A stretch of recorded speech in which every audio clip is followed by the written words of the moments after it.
Hello students, KDH online platform पर आप सभी का हार्दिक अभिनंदन है, स्वागत है। मैं केडीएच सर आप लोगों के सामने 12th क्लास फिजिक्स का एक मोस्ट आईएमपी टॉपिक लेके आया हूँ। अभी मैंने 9th चैप्टर में आप लोगों को प्रकाश के परावर्तन के बारे में सबसे पहले पढ़ाया, अपवर्तन के बारे में पढ़ा चुका हूँ। अब मैं प्रिज्म के बारे में बताता हूँ आपको। प्रिज्म का एक मोस्ट आईएमपी टॉपिक आज मैं लेके आया हूँ, इसकी बढ़िया प्रैक्टिस कीजिएगा, ये एग्जाम का मोस्ट आईएमपी क्वेश्चन। ओके, आज अपन क्या सीखेंगे? प्रिज्म के पदार्थ का अपवर्तनांक। प्रिज्म के पदार्थ का अपवर्तनांक किस प्रकार निकाला जाता है उसको आज हम एक्सप्लेन कर रहे हैं। आज इसको सीखेंगे। देखिए जरा, सबसे पहले हमने क्या लिया? ए बी सी, ये प्रिज्म लिया है ना। ए बी सी क्या है? ये प्रिज्म है, ठीक है ना। फिर ए बी सी एक प्रिज्म की फलक है और ये एंगल ए जो है इस कलर से दिख रही है, अपन दूसरा कलर यूज करते हैं, ये वाला कलर लेते हैं। ये जो अपन ने कलर लिया है ये हो चुका है, दूसरा कलर लीजिए। ये जो एंगल है ये प्रिज्म का एंगल है, ठीक है ना। ये ऐसे रहेगा। पी क्यू आपतित किरण है, क्यू आर अपवर्तित किरण है, आर एस निर्गत किरण है और ओ एम ये क्या है? अभिलंब। क्या है? अभिलंब। आपतित किरण ने अभिलंब के साथ आपतन कोण बनाया R1 I1। अपवर्तित किरण ने R1 और R2 दो कोण बनाए और ये निर्गत किरण ने इसने अभिलंब के साथ कौन सा कोण बनाया? I2। ओके, फिर अब हम क्या कर रहे हैं? डेरिवेशन की जब शुरुआत करते हैं, हाँ, इन दोनों किरणों को जब पीछे की ओर बढ़ाते हैं तो हमें ये दोनों जहाँ पर मिलती है ये कहलाता है विचलन कोण कहलाता है। कि वही प्रकाश की किरण जब प्रिज्म के अंदर एंटर हुई तो कितने डिग्री से वो विचलित हो गई, ये हमें विचलन कोण बताता है। और प्रिज्म के पदार्थ का अपवर्तनांक को हम ज्ञात करते हैं न्यूनतम विचलन की स्थिति में अपवर्तित किरण को कैसा होना चाहिए? प्रिज्म की सतह के समानांतर। ओके, ना चलो चालू करते हैं अपन। तो सबसे पहले आपको ये याद रखना है, परिभाषा है किसी त्रिभुज का बहिष्कोण उस त्रिभुज के अंतः कोणों के योग के बराबर होता है। ये परिभाषा याद रखिएगा। तो हमने सबसे पहले ये वाला तुम्हें लिखा है, क्लियर देखिए, ये वाला है ना। क्या नाम है इसका? टी क्यू आर, या फिर ऐसे लिख सकते हैं क्यू टी आर। ये त्रिभुज लिया अपन ने, ठीक है। कौन सा त्रिभुज लिया अपन ने? Q T R. क्या बोला? बहिष्कोण अंतः कोणों के योग के बराबर, तो त्रिभुज को बहिष्कोण दिया यू टी आर, बहिष्कोण। अंतः कोण कौन से?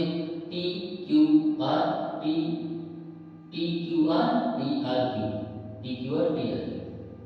फिर आगे पीछे के कोण बराबर होते हैं, ये शीर्षक कोण कहलाते हैं। इधर I1 है, ये पीछे वाला भी क्या होगा? I1 होगा। इस I1 में से हम R1 को घटा देंगे, ठीक है ना। ऐसे ये I2 है तो ये पीछे भी I2 होगा, है ना।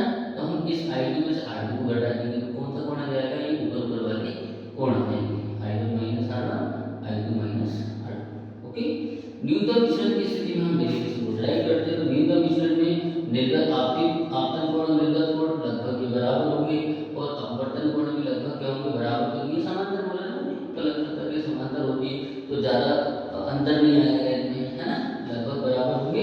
तो हम इनको I1 R1 ना नाम देकर केवल I1 I2 को I नाम देंगे और R1 R2 को R, ठीक है ना। तो हमने ऐसा सपोज कर लिया, I1 I2 की जगह I लिखेंगे, R1 R2 की जगह R लिखेंगे। समीकरण एक मान रखा हमने, ये मान रखा, I को प्लस करेंगे 2I, R को प्लस करेंगे 2R, ठीक। अच्छा, ये वाला त्रिभुज तो हो चुका। अब किसकी बारी? अब इसके बाद अपोजिट त्रिभुज लेना है अपने को, QOR, है ना। QOR में क्या हो रहा है? ये दो त्रिभुज के तीनों कोणों को 180 होता है। R1 प्लस R2 दो कोण ये हो गए, QOR ये तीसरा कोण, त्रिभुज के तीनों कोणों का योग 180। अब ये चतुर्भुज AQOR, चतुर्भुज के चारों कोणों का योग कितना होता है? 360, ठीक है ना। फिर एक कोण ये हो गया AQO, ARO और QOR, ये चारों कोण लिखे हैं, चारों कोणों का योग 360। फिर ये क्या है? अभिलंब कितने डिग्री कोण बनाता है? 90 डिग्री का। ये भी अभिलंब है, ये भी कितने डिग्री कोण बनाता है? 90 डिग्री का।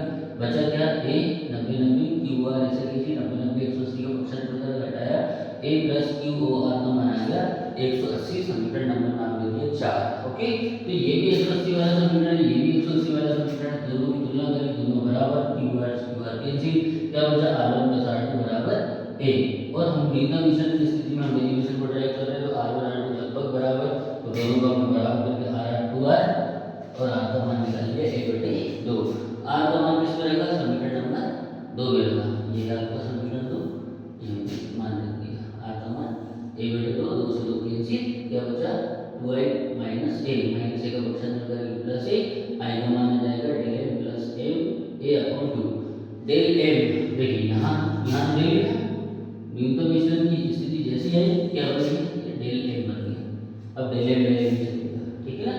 फिर स्नेल नियम लगाए, हमें क्या करना है, प्रिज्म के पदार्थ का अपवर्तन, हमने आपतन कोण का मान भी निकाल लिया और अपवर्तन i और r दोनों मान निकाल लिए।